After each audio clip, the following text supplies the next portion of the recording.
Hey guys, welcome back to the channel. My name's Tim, and this new series is going to be all about sourdough bread. From the early stages of making the sourdough starter, to the whole procedure and steps of making a sourdough, to all the ingredients that go into sourdough and the importance of each ingredient.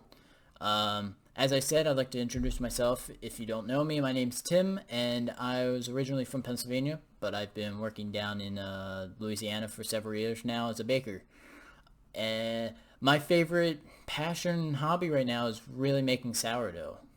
It's been such a great hobby of mine for probably upwards of a year now, and I just really love to share certain experiences and certain tricks of the trade that I've learned along those grueling year plus of making sourdough. It's just a passion of mine, and I wanted to kind of share the knowledge that I've learned along the way with all y'all. And I wanted this channel to be more of a personal type of channel to come to and figure out that if he can make a sourdough bread in his apartment, I can make one in my apartment or my house. I didn't want you to go to a big one. I wanted this to be more of a personal channel. So thank you for all the support. Feel free to subscribe for the future, where we'll do a couple videos on actually making bread and the whole process hands-on. So sourdough is, as I said, really one of my favorite passions right now. I'm always super enthusiastic and super passionate about making bread flour or sourdough, and I really just wanted to kind of share it with you and hopefully kind of rub off some of that enthusiasm onto y'all. And I hope some of you can go out into your kitchen in a few weeks and try to make your own sourdough. This is going to be a series for anybody who's always either wanted to make bread and was kind of hesitant or scared off by making bread, or ones that have made bread in the past but it hasn't come out to their liking, or just people who have made sourdough as well and just maybe wanted to come and support the channel, as well as maybe learn something. Or feel free, if you are one that have made sourdough in the past, feel free to leave suggestions or certain tricks of the trade that you personally have in the comments down below for myself as well as other viewers. That would be fantastic. So I just wanted this first video to just be a quick little rundown on what a sourdough basically includes, the ingredients and the importance of said ingredients that go into sourdough, as well as just making that initial sourdough starter, so we can just kind of get that out of the way and have that ready for the future videos where we actually go into the steps and the procedure of making sourdough, as well as actually making a sourdough bread in a future video. So sourdough is made from 4 basic ingredients: bread flour, purified high-quality water, salt, and your starter. Bread flour we use, most bakers love to use between 11 to 13% protein contented bread flour. That allows the protein becomes gluten, which then becomes the network that basically traps in all that air that is made during the process. And you can use also all-purpose flour that will have kind of a lower protein content, but still within the ratio or the percentage that we would like to have for making a high-quality sourdough. The one thing I cannot stress enough is the fact that you need to have the highest quality ingredients that you can afford. That means the best high quality bread flour. Yeah, I personally would recommend unbleached, unbromated. That's what we were taught in baking school. Unbromated and unbleached, no chemicals added, no extra ingredients added. It's kind of just milled, great quality, high protein wheat that's milled down to this beautiful flour. Purified or high quality water with a nice leveled pH. I personally would just say use bottled water if you don't have a great tap water, or use like a filter. I have a Pura filter on my faucet as well as a Brita filter. So when I'm making bread, I use those type of waters. It turns out to be such a an overlooked yet very important ingredient to have a very high quality water, so it doesn't inhibit the growth or cut down on the yeast's activities and or the process that becomes a sourdough. Um, the salt, you can use either kosher salt or iodized salt. I personally use iodized salt, but kosher salt is also probably the better choice if you can find that. The coarseness allows it to be better distributed throughout the bread. The salt is important because it lends to the taste of the bread, but it also strengthens and tightens that gluten network. So the gluten network is the structure of the bread that keeps all the air bubbles that are formed while the yeast is eating away at the simple sugars, and traps that air bubbles and those air pockets in the bread for the final baking process. That will lend to the great final crumb texture of the sourdough. That is a very important part of the salt, but the salt is also extremely important for sourdough, especially because it basically limits the bacteria's enzymes that start digesting those simple sugars and those proteins. It kind of allows it to go to a certain point and then kind of cuts it off so it doesn't go overboard with the feeding process that the yeast has. But it also strengthens the vulnerable gluten network that sourdough have, because most sourdoughs shouldn't be kneaded and they shouldn't be mixed in a mixer, a stand mixer. Not they're more of a hands-on type of bread, which I personally like to make any of my breads or any of my pastries or anything by hand, so you get more of the feel of what a beautiful, nice sourdough will feel before fermenting and going through the whole step-by-step process of making it. I like to have hands-on, so in the future, third or fourth try, you can kind of feel it and coming on to this is exactly how it felt when it came out perfectly before. So the salt strengthens that gluten network that could be vulnerable to tearing or to not being as strong as, say, a baguette's gluten network.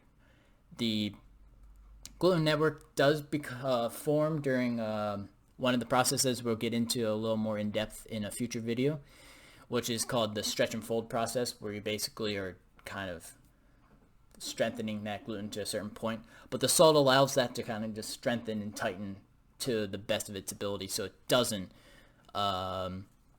it can trap as much air bubbles as possible and not kind of allow that air bubble to just evaporate. It kind of condenses and stays inside the dough, so when it bakes off, you have that nice air pockets you like to see in a nice sourdough bread.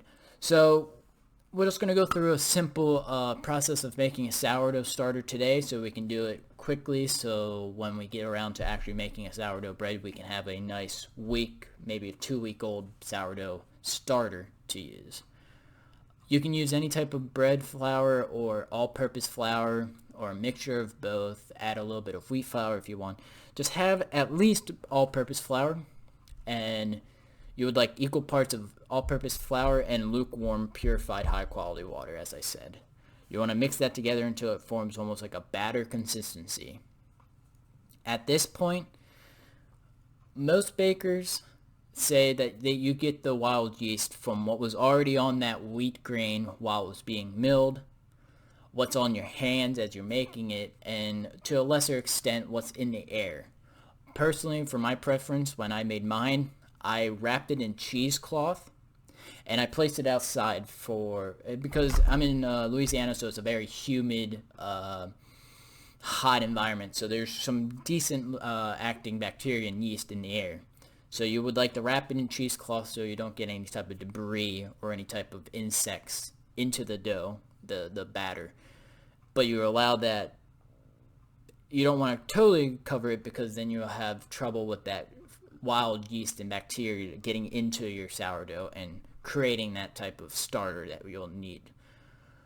Leave it out there for a few hours. I say anywhere from 2 to 4 hours. I put it on my back patio, so feel free if you have a back patio. If you have a front porch, feel free to put it there. feel free to put it anywhere outside that's covered in next to an open windowsill where you can get some of those wild yeast kind of flowing through, and some of that wild yeast and bacteria will land on your sourdough batter. After those 4 hours or so, put it in a dark, cool place for 2 to 3 days. At this point, I put mine in my closet that I had. That was a nice, dark, cool, not too humid area to just kind of start the process. After 2 days or so, you're going to see a crust form on top. You're going to think, oh no, but that's a good sign. You want to just kind of move the crust away, and if you see some air bubbles popping up, that's great. That's a great first indicator that your sourdough starter is on its way to becoming a great starter in the future. At this point, you want to discard around 60 to 70% of this starter, and you want to start feeding it. We call it feeding because this thing's alive. It's what most bakers call a baby, their own baby, because you need to nourish it, you need to keep it comfortable, you need to keep it kept it fed, you have to keep feeding it, you got to keep it alive, you have to keep it comfortable, as I said. So most of them actually name it, so feel free to leave a comment down below about a popular name I should name mine, because I'm a horrible father and I have yet to name mine. It's literally called Tim's Sourdough Starter. Super creative, I know. So feel free to leave a comment down below for a name that we should call it for future preferences. But at this point, you want to add equal parts bread flour and lukewarm water. This batter will go into that sourdough starter that was aromatic in a sour yet kind of almost a pleasant aroma that it has, as well as and it's very acidic taste. If you can taste it, it's perfectly fine to taste it. It's just not going to taste too great. At this point, I personally like to put it in the fridge, and we want to start to create a pattern. We want to create a routine. So every 1 to 2 days, you want to take this out and discard half of it. You can discard it as in throw it away, but I personally would recommend possibly putting that towards making sourdough cookies, sourdough pancakes, or any other sourdough type baked goods that you can find recipes on YouTube or Google. Feel free to search for them. I'll leave a couple of my favorite down below in the description so you can use it. But when you discard half, you want to feed it with equal parts bread, flour, and water.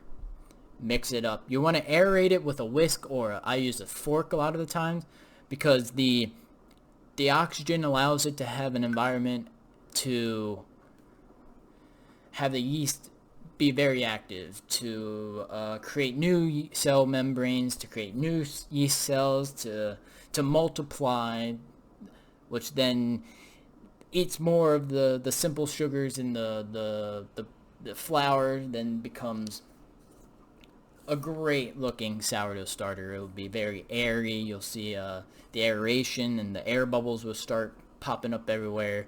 It will have a nice complex multi-dimensional aroma. It will have a nice acidic taste, and it will become more mature and more mature as soon as you get that routine of feeding it every day. I feed mine every day and a half or so, every 2 days. As long as you keep that routine, 1 to 2 days, you're far on your way of making a nice mature starter. Just don't forget to feed it, because after 5 days or so, it's gonna start almost eating itself. It's not gonna have those simple sugars that it usually has by the new addition of flour and water to eat, so then it will create too much alcohol and acidic acid, and it will almost drown. It will almost suffocate itself. It will never be totally dead. You can bring it back from the brink of death, but I'd rather not get into that. It's a very difficult process of leaving it out at room temperature, adding a lot more of wheat flour that has a lot more simple sugars in it, and kind of just almost performing CPR on this sourdough starter, which is process that I personally would not recommend doing. So once you get that routine down, within a week or two, you can use that. It's not going to be a mature sourdough starter. It's not going to have a very complex flavor of the final product, but it will still make a very delicious, a very beautiful sourdough loaf. So within the first week or so, maybe don't use the sourdough, but once you hit a week, past a week, 2 weeks, feel free to make a test batch or a first batch of a sourdough starter, and use that starter to as a so you use that to make your first sourdough. We're going to hop into some of the steps and the procedures next video probably, so this doesn't get too overwhelming for all y'all. So today we can just kind of get that sourdough starter starting, and by the time this next episode or next video comes out, we can have that all ready to get into the procedures and the step-by-step instructions of making sourdough and why it takes so long and the importance of each and every step, because each and every step is extremely important to making a final product that's rich in a dark golden brown color, rich in the aroma and the acidic taste of it, the dark golden brown crust, as I said, the crumb texture, and all of this, the step-by-step instructions are very important. So we'll get into that next video. Feel free to subscribe, it's much appreciated. Thank you so much for the support, and I will see you next episode where we will get into the step-by-step instructions. This is Tim, and keep baking on. Alright, bye guys.